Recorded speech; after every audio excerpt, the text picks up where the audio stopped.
All right, guys, what's going on? Welcome back to the Gridiron Gurus podcast.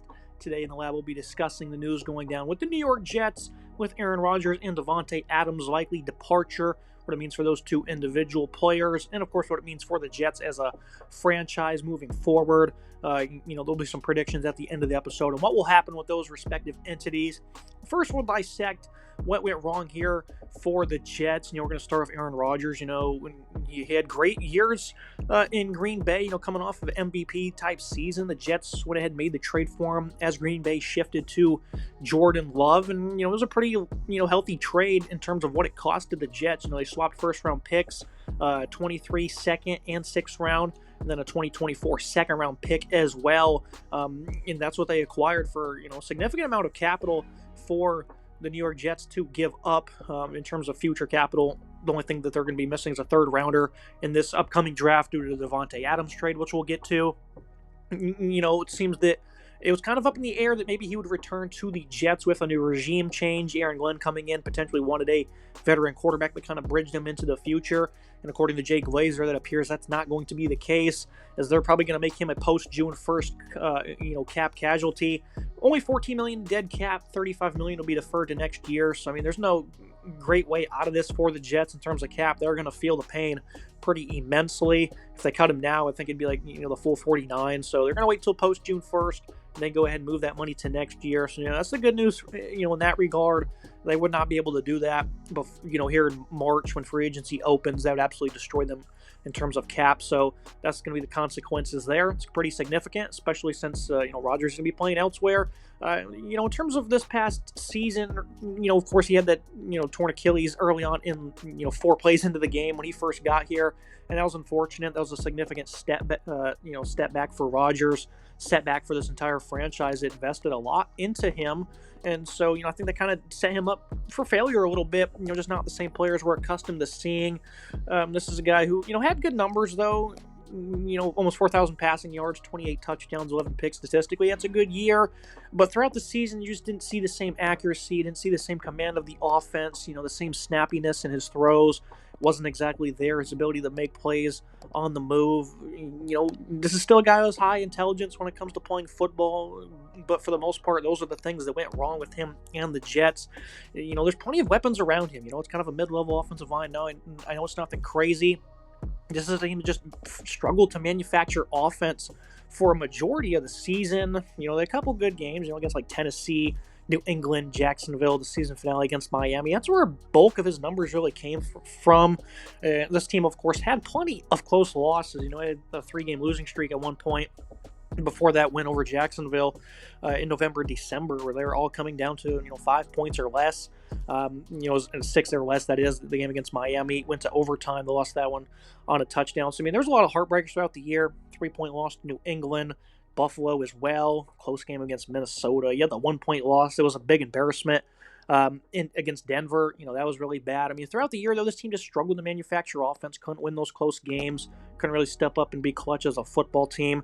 And Rodgers was expected to be the leader to really help, captivate them into that, future, really as a Super Bowl contender, but also kind of set them up for success in the future. And they were nowhere near being a Super Bowl contender. And of course, they made that trade for Davante Adams after that loss to Buffalo. And things were not any better for the Jets. They only won 3 games with him on roster.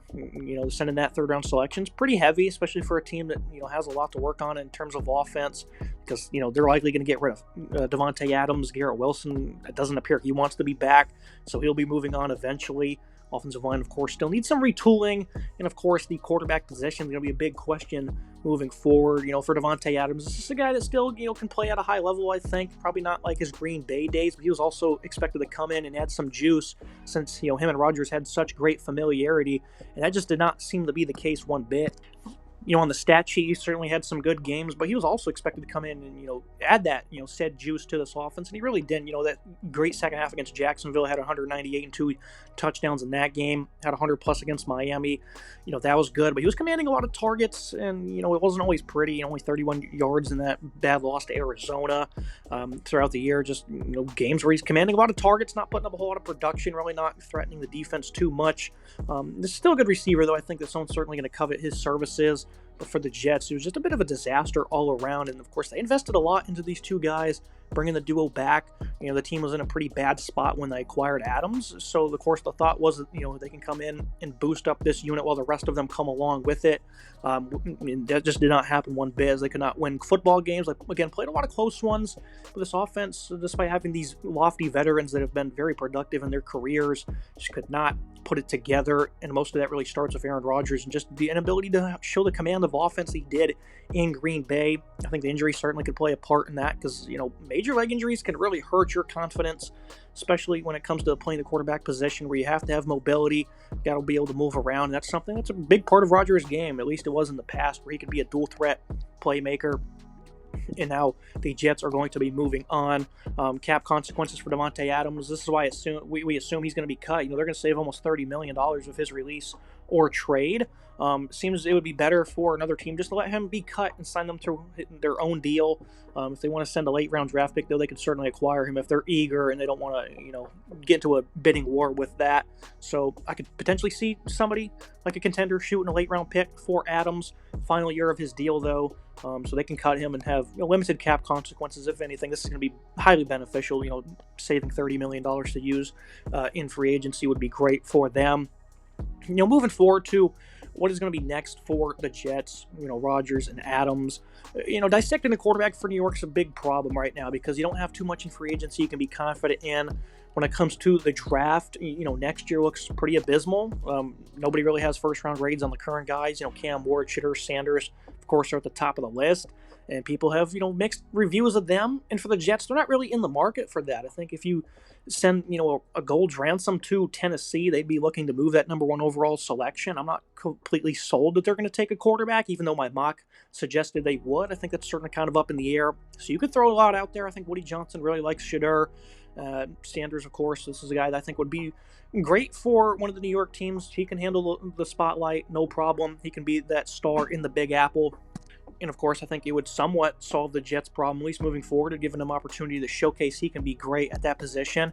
And maybe, in terms of, boosting morale for Garrett Wilson, that might help as well.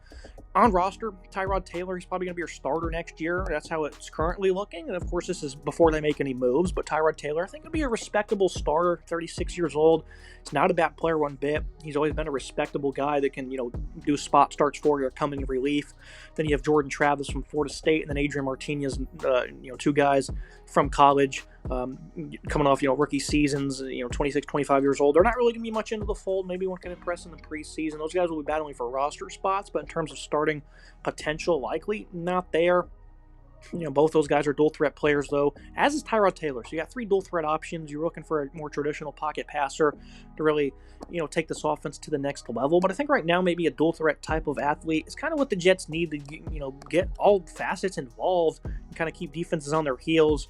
Of course, they're not the Ravens by any means, so, having the perfect setup is the only way to really execute that. But anything to get some juice is the option for the Jets. Look at the available options. Is a reunion with Sam Darnold potentially in store? Of course, he bounced around a little bit since leaving New York, really found a home in Minnesota. He was phenomenal this year. The back half of the season wasn't as good. They were bad in the playoffs. They were bad in that season finale against the Lions, mainly Darnold, so I think that significantly hurt his stock. Would he want to come back to New York anyways, though, especially with a team that's kind of, very much so in flux right now of another top 10 pick? I don't know if that is an option for you. Jameis Winston at 31 years old, had some good games for Cleveland. Put up a lot of yards, a lot of touchdowns, would also have a lot of interceptions. And it's not exactly a guy that's going to be a winner for you, but I think he can be a respectable bridge if you want to use that word. I have Justin Fields highlighted in green because I think he's the guy they're going to try and pursue, and they're going to look to add.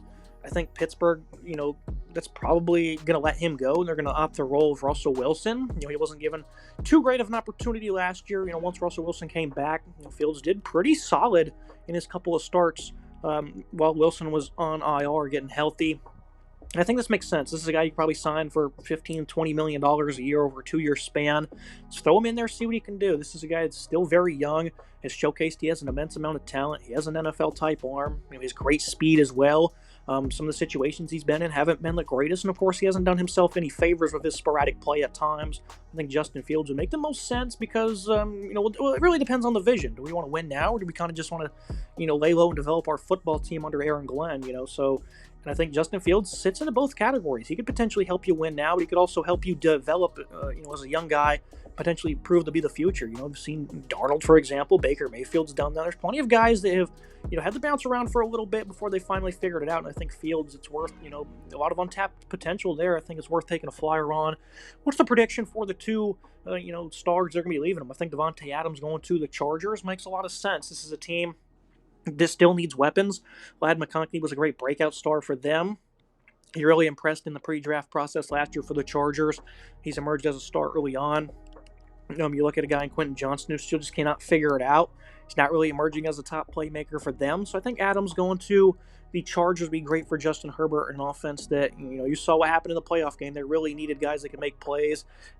And I think that makes the most sense in terms of pairing. They also have a little bit of money to spend, so if there is a said bidding war, I think that'd be fine for him. Of course, this guy played at Fresno State, back to his home state. Of course, not anywhere near Fresno, but I think that'd be something that's certainly desirable for him. I think for Aaron Rodgers, this is really up in the air. Usually I'm pretty good at finding, good fits for these guys that are moving on to different teams. But for Rodgers, it really is up in the air because quarterback position, there's not too many available spots, especially for a guy that's, 40-plus years old, coming off a bit of a subpar season. I think the Giants, though, they're going to be in even more flux when it comes to a quarterback. Probably not going to be able to get one in the draft. And, of course, free agency will happen before the draft, so I think they want to have all bases covered. I don't think the Giants really want to be in tank mode either. I think Rodgers can help come in there and uplift them. And right now, you're looking at, Tommy DeVito, Drew Lock as your quarterback options. The Giants have really put themselves in a bad hole. Of course, I think they could potentially be in the market for a guy like Fields, Darnold, Winston. All those guys could apply to the Giants. But Rodgers, he likes the New York, New Jersey area. Wouldn't have to move homes or anything like that. Would just have to change his workday, route, and that would be it. And I think the Tennessee Titans could be intriguing if this is a team that does look to trade out, even if it's with the Jets. Maybe it's somebody else. Bringing him in there to compete with Will Levis, or at least try and teach him, because obviously Rodgers isn't going to be the future, but Levis, this is a guy that also has an NFL-type arm, but he's made a lot of just, hilarious mistakes and just has not really grown yet. I think he could come in and offer a nice helping hand and, potentially even win games for the Titans if that's what they want to do. I wasn't sure if I wanted to add them to this list, but I think that they might make a phone call or two to Rodgers. We'll see what they do. I guess, again, free agency will happen before the draft, but a trade could happen at any moment. So if the Titans look to move down, I think Rodgers would be more so in play. But if they're going to stay at number one, they're probably just going to draft a guy like Ward or Sanders. So I would say the Giants or the Titans would make sense for Rodgers. I don't think he wants to go out like this and retire kind of, on a subpar note. But obviously the pickings are very slim for him as well, unless he wants to go be a backup on a playoff contending team, which is also highly possible for Rodgers. That's gonna be it for today's episode. Make sure you guys like, comment, subscribe. See you next time.